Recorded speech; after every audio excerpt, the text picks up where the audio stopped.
आपको पता चल गया कि देश का मुसलमान हमारा साथ नहीं दे रहा। हमने हथकंडे अपना लिए, हमने आरएसएस की नीति अपना ली, हमने डंडा अपना लिया, दंगे हो गए, लेकिन मुसलमान हमारे साथ आने के लिए तैयार नहीं है। तो आपको किसी ने समझाया मुसलमान को अगर आपके बस में करना है, ये आरएसएस की नीति नहीं अपनाएगा जितनी देर आप इनकी सांस प्रणाली बंद नहीं करोगे। जैसा आपने पंजाब में करने की कोशिश की, किसान झुका नहीं, पंजाब के लोग नहीं झुके, सिख नहीं झुके, तो आपने एमएसपी का झगड़ा आज तक डाला हुआ है कि किसान की सांस प्रणाली बंद कर दो तो पंजाब अपने आप झुक जाएगा।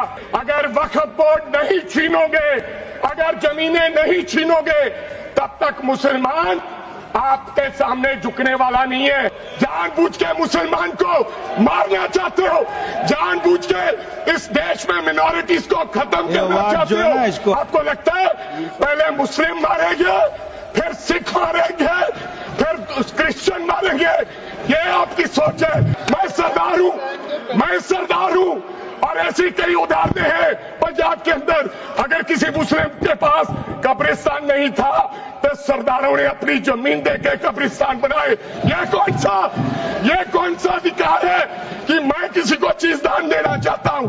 और इसको कौन बताएगा? रिजू साहब ये बताएंगे कि ये प्रैक्टिसिंग मुस्लिम है या नहीं है। आज गृह मंत्री साहब ने कहा गवर्नमेंट प्रॉपर्टी पर किसी का अधिकार नहीं है, पंचायत की जमीन कोई दान नहीं दे सकता है। मैं आपको इसके पीछे लोचा क्या है, इसके पीछे छुपा हुआ राज क्या है।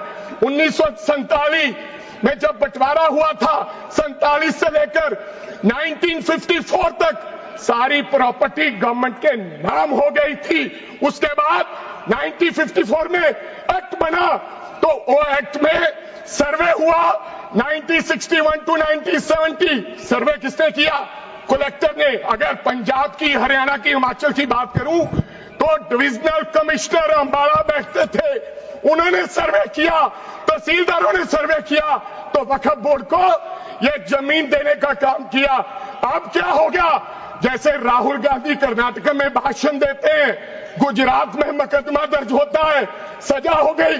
गवर्नमेंट की प्रॉपर्टी तो 1947 और 1954 में तो सारी प्रॉपर्टीज गवर्नमेंट की थी। अब एक बंदा खड़ा होगा तो वो कहेगा कि यहां पर ये गवर्नमेंट की प्रॉपर्टी है, डिस्प्यूट होगा, तो आप वक्फ बाय यूजर का अधिकार खत्म कर दोगे कि ये तो जमीन गवर्नमेंट की थी, आप उसकी जमीन छीन लोगे।